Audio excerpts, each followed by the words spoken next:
She had just lost everything: her family, her home, her future.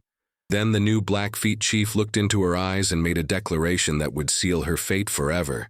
But what if that moment wasn't the end, but the beginning of something unexpected? Thank you so much for watching and for all your comments. Let me know at the end if you like the story, and where you're watching from and why you're following this. The Montana Territory stretched endlessly beneath a sky so vast it seemed to swallow the world whole. It was the summer of 1867, and the land belonged to those brave enough to claim it, or foolish enough to try. Sarah Brennan had been neither brave nor foolish, merely desperate. At 23 years old, with copper-red hair that caught fire in the sunlight, and eyes the color of winter moss, she had traveled west with her brother Thomas and his wife Margaret, seeking a fresh start after the war had left their Virginia home in ashes. They had joined a small wagon train heading toward the gold fields, dreams of prosperity filling their conversations around evening campfires.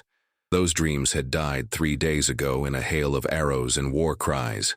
Sarah's hands trembled as she sat in the Blackfeet camp, her wrists bound with leather strips that bit into her pale skin. Around her, the village bustled with activity. Women tended cooking fires, children played near the creek that ran through the valley, and warriors moved with purpose between the hide-covered lodges. The air smelled of smoke, pine, and something wild she couldn't name. She had watched in horror as the attack unfolded, as Thomas had fallen trying to protect Margaret, as the wagons burned. Margaret had been killed instantly. Sarah had been pulled from beneath an overturned wagon, kicking and screaming, thrown over a warrior's horse and carried away from everything she had ever known. Now, sitting in the dirt with her dress torn and her face streaked with tears and dust, Sarah tried to comprehend her situation. She had heard stories about captives taken by the tribes, terrible stories whispered in parlors back east. Some said captives were tortured, others spoke of slavery, of lives lived in misery until death came as a mercy. She had never imagined she would become one of those stories herself. The sound of approaching footsteps made her look up. A group of warriors stood nearby, their faces painted, their expressions unreadable. They spoke in their own language, words flowing like water over stones, incomprehensible to her ears. One of them, an older man with gray streaking his long black hair and a scar running down his left cheek, gestured toward her repeatedly. His tone seemed argumentative, and Sarah's heart hammered against her ribs. Were they deciding her fate? She closed her eyes, praying to a God she wasn't sure was listening anymore. When she opened them again, the group had parted, and a man was walking toward her. Sarah's breath caught in her throat. He was younger than the others, perhaps 28 or 30, and he moved with the fluid grace of someone completely at home in his own skin. He stood well over 6 feet tall, his body powerfully built with broad shoulders and muscled arms. His chest was bare except for a bone breastplate, and his long black hair hung loose past his shoulders, adorned with eagle feathers. His face was striking, with high cheekbones, a strong jaw, and eyes so dark they seemed to hold the night sky within them. He wore buckskin leggings decorated with intricate beadwork, and around his neck hung a necklace of bear claws. Everything about him spoke of strength and authority. He stopped directly in front of Sarah, looking down at her with an expression she couldn't read. The other warriors had fallen silent, watching. The man spoke, his voice deep and resonant, but Sarah could only shake her head helplessly. She didn't understand. He frowned slightly, then turned to one of the other warriors, an older man who stepped forward.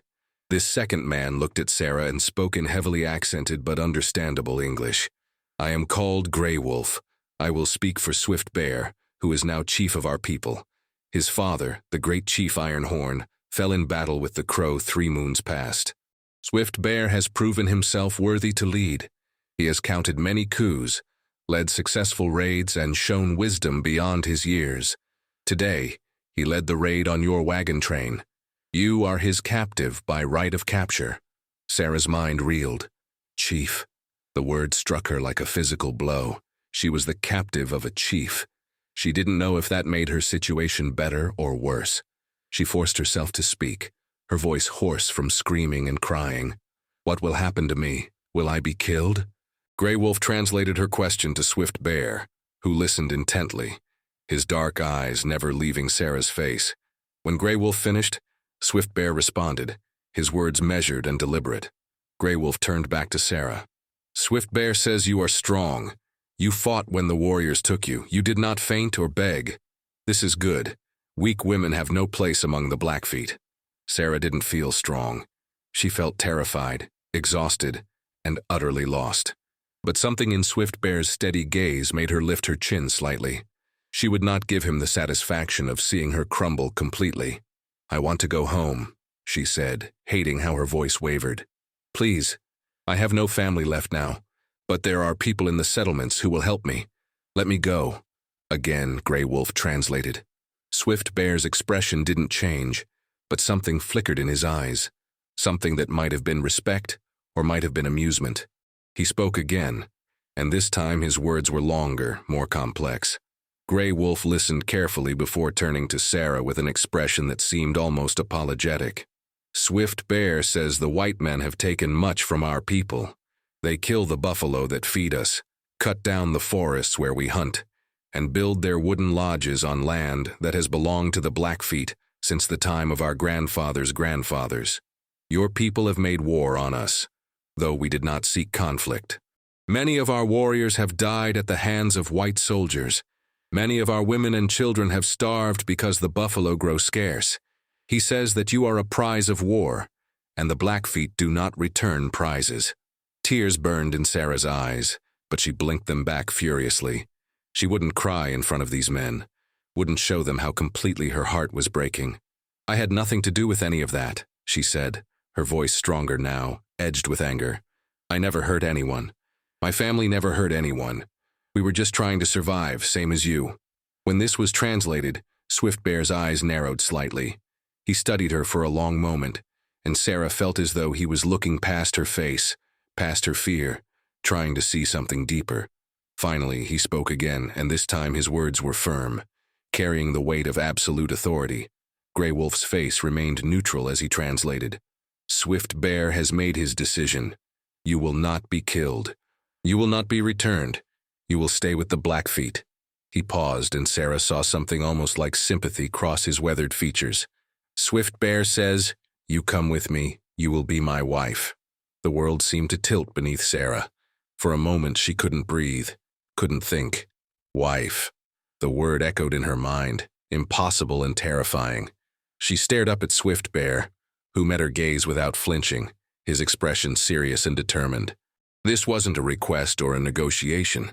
It was a declaration, a fact he had decided, and he clearly expected no argument. No, Sarah whispered, then louder. No, I won't. You can't force me to marry you. I don't even know you.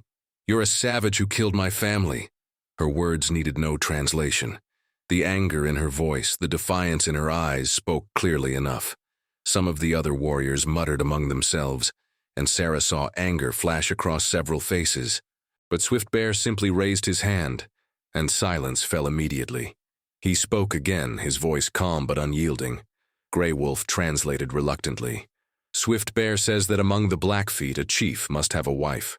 His wife must be strong because she will help lead the women, help make decisions for the tribe. He sees strength in you. He offers you honor by making you his wife. You will be protected, fed, and respected. No one will harm you. This is much better than the alternative. What alternative? Sarah demanded, though part of her didn't want to know the answer. You could be given to one of the other warriors, one who might not be so generous. Or you could be made a slave, to work until your body breaks. Or you could be killed, if Swift Bear decided you were more trouble than you are worth. He offers you the best choice. You should be grateful. Grateful.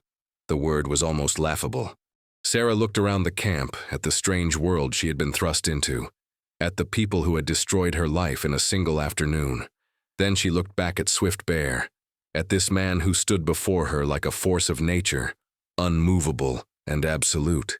He watched her with those penetrating dark eyes waiting for her response. What choice did she truly have? She was alone, hundreds of miles from the nearest settlement, surrounded by warriors who could kill her with ease. Even if she somehow escaped, where would she go?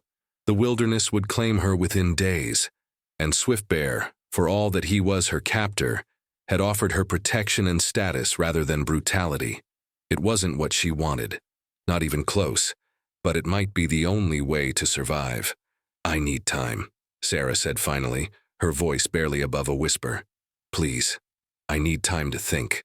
Swift Bear understood her tone, if not her words. He nodded once, spoke briefly to Grey Wolf, then turned and walked away, his warriors parting before him like water before a ship's prow. Grey Wolf looked down at Sarah with something that might have been pity.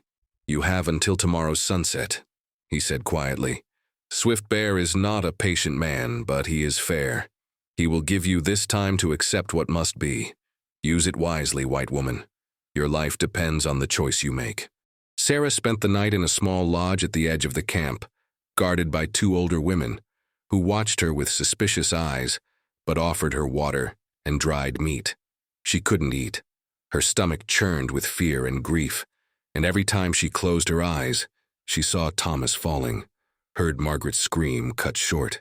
The hide walls of the lodge felt like a prison, and the unfamiliar sounds of the camp, the rhythmic drumming, the voices speaking in that flowing, incomprehensible language, reminded her with every breath that she was utterly alone in a world she didn't understand.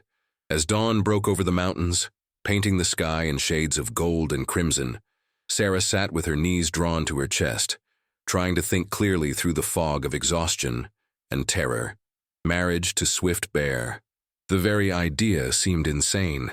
He was a stranger, a warrior who had participated in the attack that killed her family. How could she possibly bind herself to him? Yet the alternative, as Grey Wolf had made painfully clear, was death or a fate potentially worse. She had always been practical, a trait her mother had praised and her father had relied upon. That practicality now whispered cold truths in her mind. She could die fighting the inevitable, or she could live and perhaps find a way to escape later, when she understood this world better, when an opportunity presented itself. The lodge flap opened, and Grey Wolf entered, followed by an elderly woman whose face was weathered like ancient leather, but whose eyes sparkled with keen intelligence. Grey Wolf gestured to the woman. This is Winter Moon. She was taken by the Blackfeet many winters ago from a Shoshone village. She will help prepare you if you have made the wise choice. Have you decided, white woman?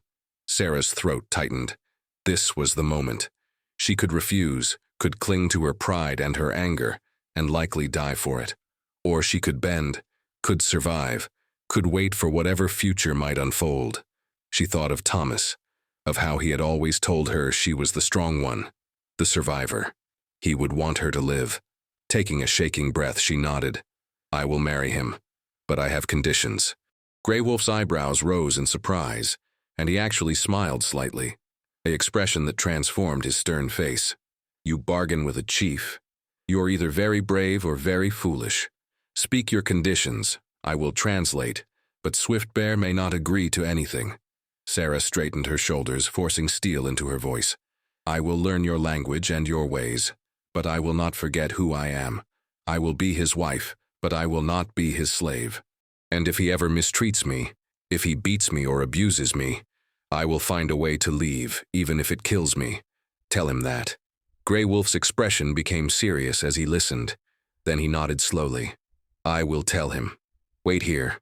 He left the lodge, and Sarah sat in trembling silence, wondering if she had just sealed her own death warrant. Winter Moon sat beside her and took her hand, squeezing gently. The gesture needed no translation. It said, You are not alone.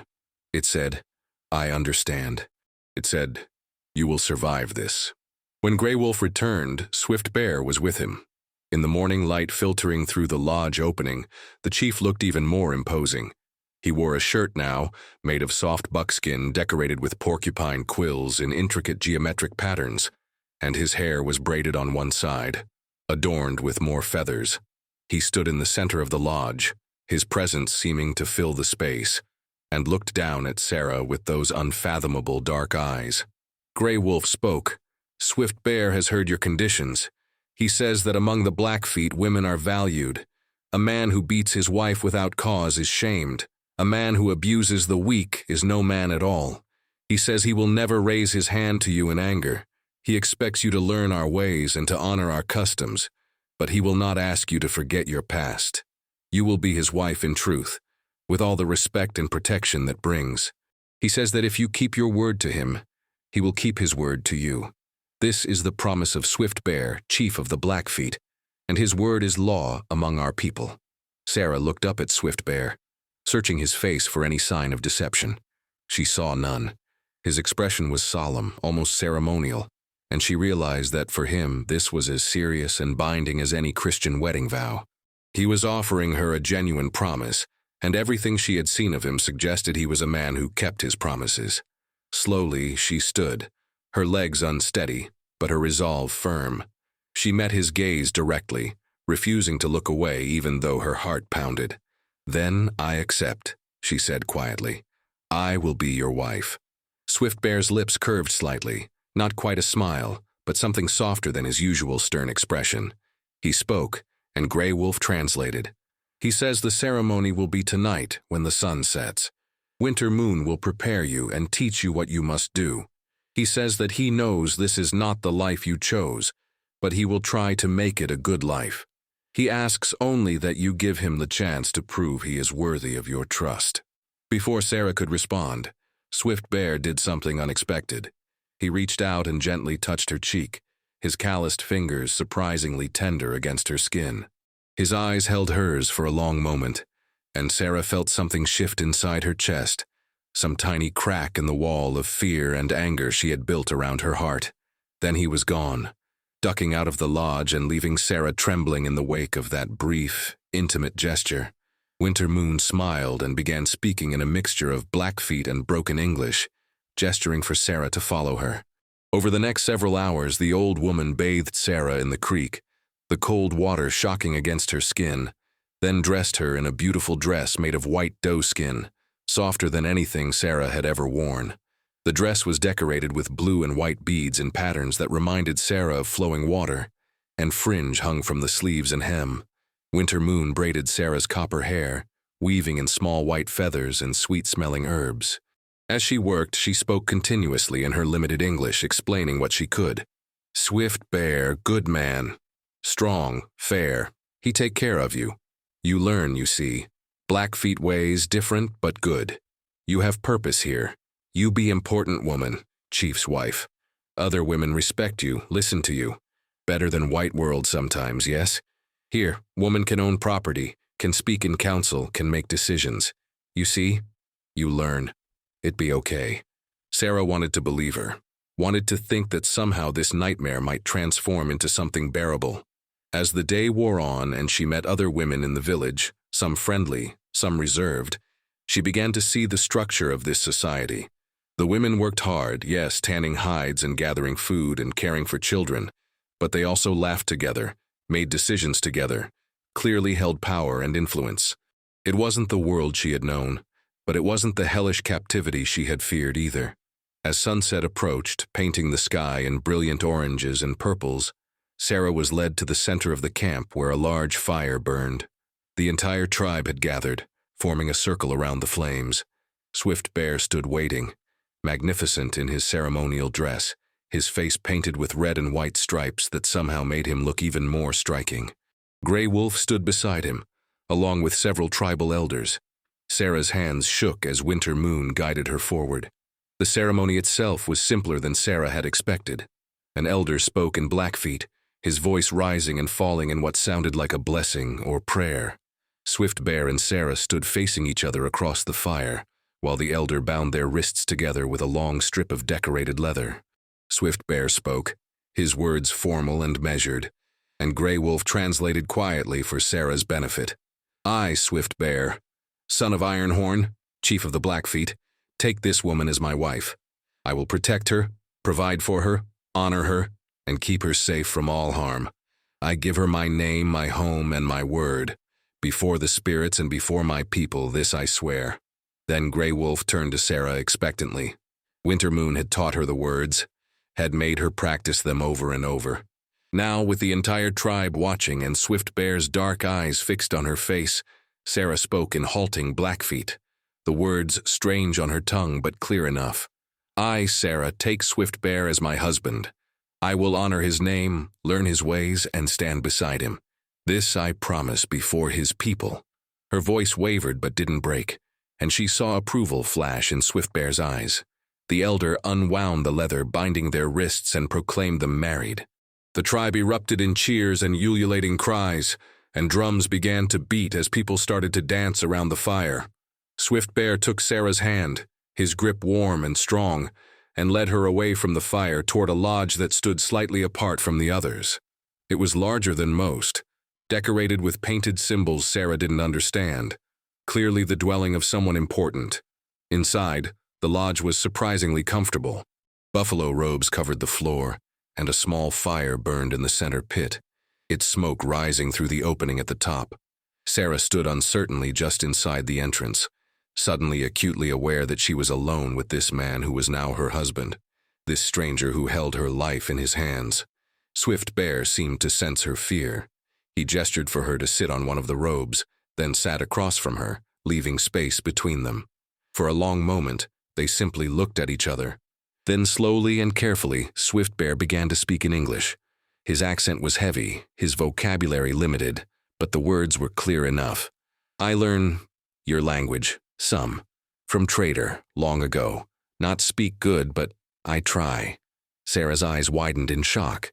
"You speak English? Why didn't you say so before?" Swiftbear smiled slightly, the expression transforming his face, making him look younger and somehow more human. "Want to see who you are. Brave woman or weak woman. You brave. You strong. Good." He paused, clearly searching for words. "I know. This hard for you. I know. You not choose this. But I promise. I try to make good life. You try too, yes?" Sarah stared at Swiftbear, her mind racing with this new revelation. He had understood at least some of what she had said all along, had been observing her, judging her character while she thought herself completely unable to communicate. Part of her felt manipulated, but another part, the practical part that had kept her alive this long, recognized the wisdom in his approach. He had needed to know who she truly was beneath the fear and anger, had needed to see if she possessed the strength necessary to be the wife of a chief. And somehow, despite everything, she had passed his test. "I will try," Sarah said softly, her voice barely audible above the crackling fire. "But you must understand, Swiftbear, I am not like the women here. I don't know your customs, your language, your ways of living. I will make mistakes. I will probably anger you without meaning to. I need patience. I need time." Swiftbear nodded seriously, leaning forward slightly. "I give you time. I give you patience. You teach me too, yes? About your world, your ways. We learn together." He reached out slowly, telegraphing his movement so she wouldn't be startled, and took her hand in his. His palm was calloused and warm, his fingers surprisingly gentle as they closed around hers. "You my wife now. That means something to Blackfeet. Mean you under my protection. No one hurt you. No one disrespect you. You are safe, Sarah. I promise this." The sincerity in his voice, the earnestness in his dark eyes touched something deep inside Sarah. This man, this warrior chief who could have simply taken what he wanted by force, was instead offering her respect, protection, and time to adjust. It wasn't love, not yet, perhaps not ever, but it was more than she had any right to expect given the circumstances. Slowly, tentatively, she squeezed his hand in return. "Thank you," she whispered, "for your kindness, for your promise. I will honor it as best I can."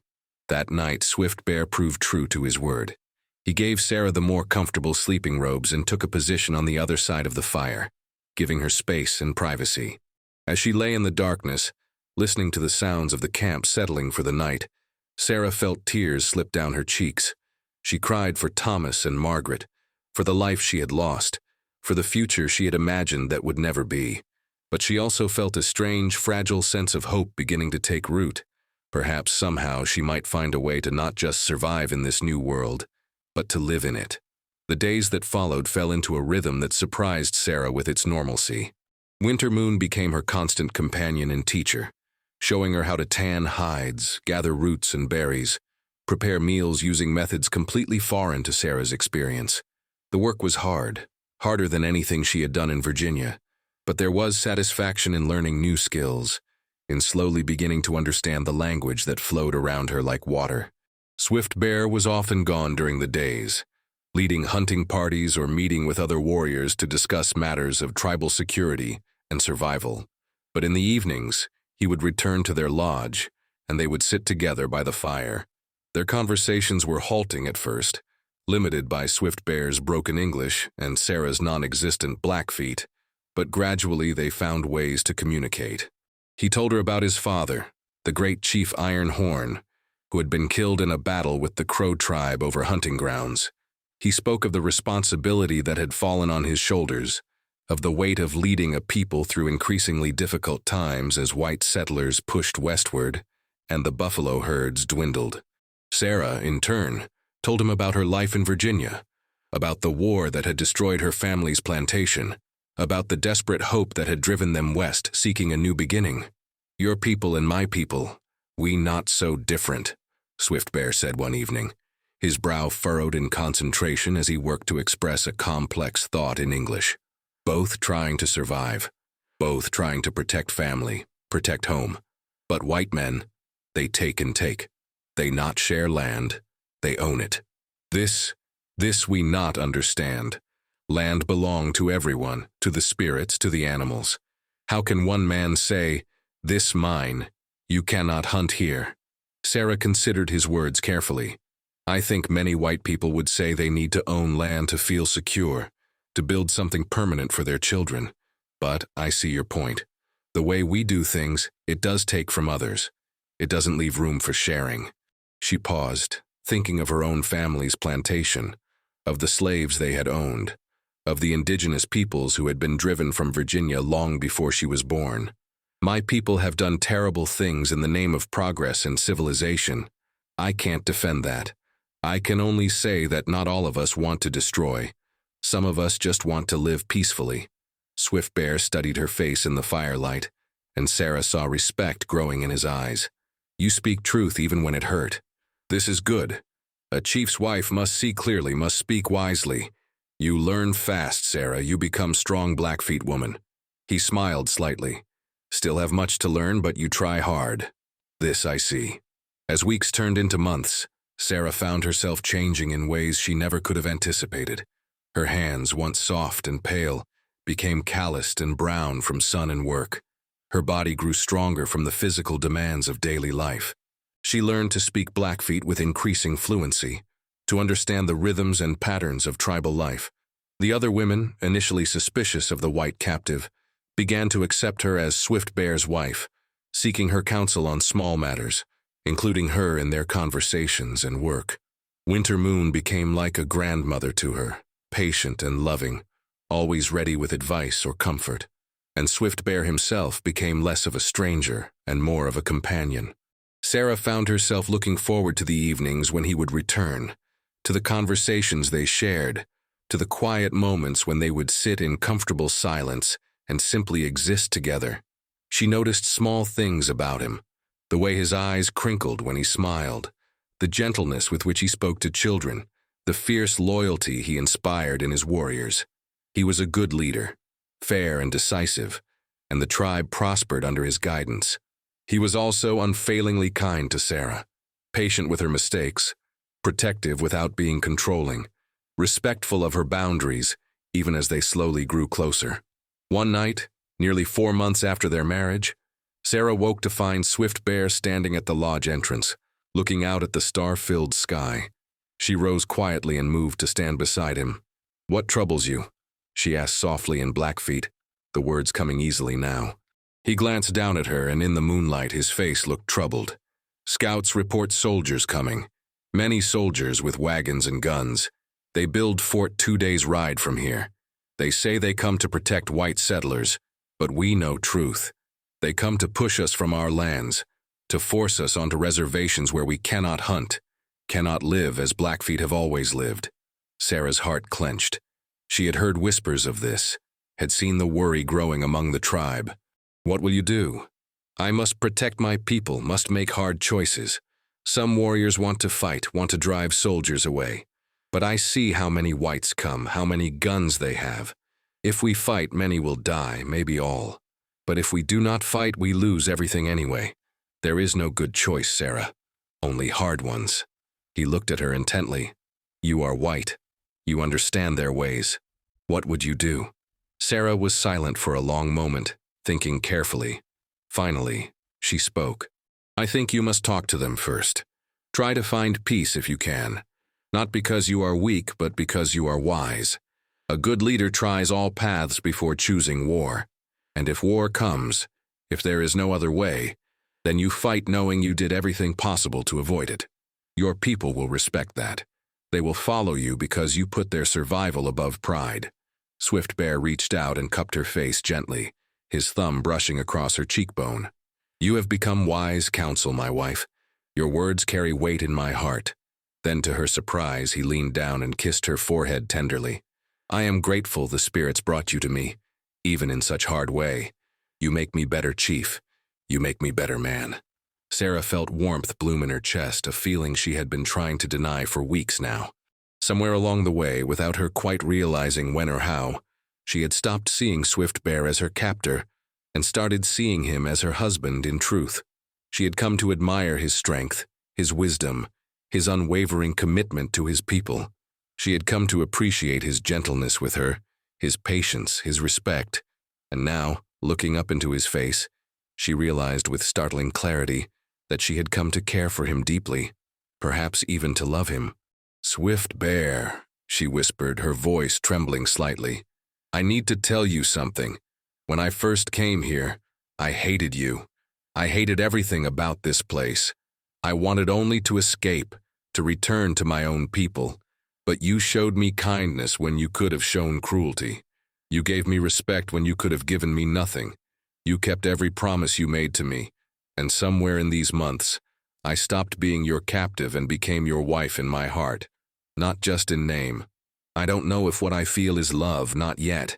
But it is something close, something real. And I want you to know that I choose to stay now, not because I have no choice, but because I want to be here, with you, with our people. Swift Bear's eyes widened, and Sarah saw emotion flash across his face, raw and unguarded. He pulled her close, wrapping his strong arms around her, and Sarah melted into his embrace, feeling safe and cherished in a way she had never expected to feel again. Sarah, he murmured against her hair, speaking in English so the words would carry their full meaning. I love you. From first time I see you fight, I know you special. I know you could be great woman, great partner. Every day you prove me right. Every day I love you more. You are gift, precious gift. I thank spirits every day for bringing you to me.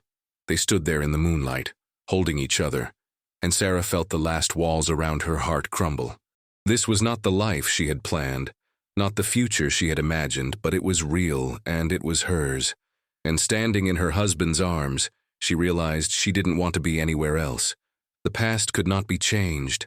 Thomas and Margaret were gone. Her old life was ashes. But here now she had a new life, a new purpose, and a man who loved her with his whole heart. The next day, Swift Bear called a council of the tribal elders and senior warriors. Sarah sat beside him, as was her right as the chief's wife, listening as the debate raged. Some warriors argued for immediate attack on the soldiers before the fort was completed. Others counseled caution, fearing the superior numbers and weapons of the army. Swift Bear listened to all sides, his face grave and thoughtful before finally speaking. His voice carried absolute authority, and the assembled warriors fell silent to hear his words. We are Blackfeet. We are warriors, and we do not fear death, but we are also wise. We do not throw away lives for pride alone. I will go to the soldiers under a white flag of truce. I will take our grievances to them.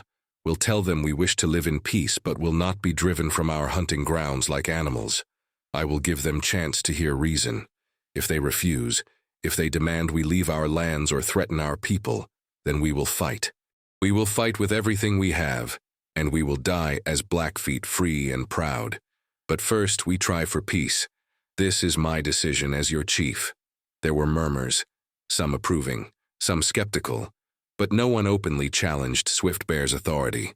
He had proven himself too many times, had led too many successful raids and hunts, had shown too much wisdom. When the council ended, Grey Wolf approached Swift Bear with concern written on his weathered face. You take great risk going to the soldiers. They may not honor the white flag. They may kill you or take you prisoner. Swift Bear nodded. I know the risk, but I must take it. For our people, I must try. He glanced at Sarah, who stood nearby, her face pale but determined. And I will take my wife with me. The soldiers will see white woman who chooses to stay with Blackfeet, who stands beside her husband. This will show them we are not savages they think we are. This will show them we can live together in peace if they allow it. Sarah's heart hammered, but she stepped forward without hesitation. I will go with you. Whatever happens, we face it together. She took his hand, lacing her fingers through his, and felt his grip tighten with gratitude and love. They had become true partners, bound not just by ceremony, but by choice, by respect, by the deep connection that had grown between them through shared experiences and honest communication.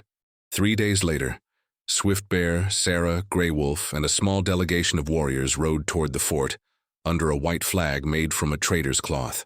Sarah rode beside Swift Bear on a painted mare he had given her heart in her throat, but her back straight and proud. As they approached the wooden structure rising from the plains, soldiers poured out, rifles raised. An officer stepped forward, his face suspicious and hard. I am Captain James Morrison of the United States Army, he called out. State your business here. Swift Bear dismounted with fluid grace and helped Sarah down, keeping her close to his side. I am Swift Bear, chief of the Blackfeet. I come to talk of peace. This is my wife, Sarah. She was white woman, now Blackfeet. She speak your language. Help us understand each other. Captain Morrison's eyes widened as he looked at Sarah, taking in her doe-skin dress, her braided hair adorned with feathers, her sun-browned skin. Ma'am, are you a captive? Blink twice if you need help. We can protect you. Sarah stepped forward, her voice clear and strong. I am not a captive, Captain.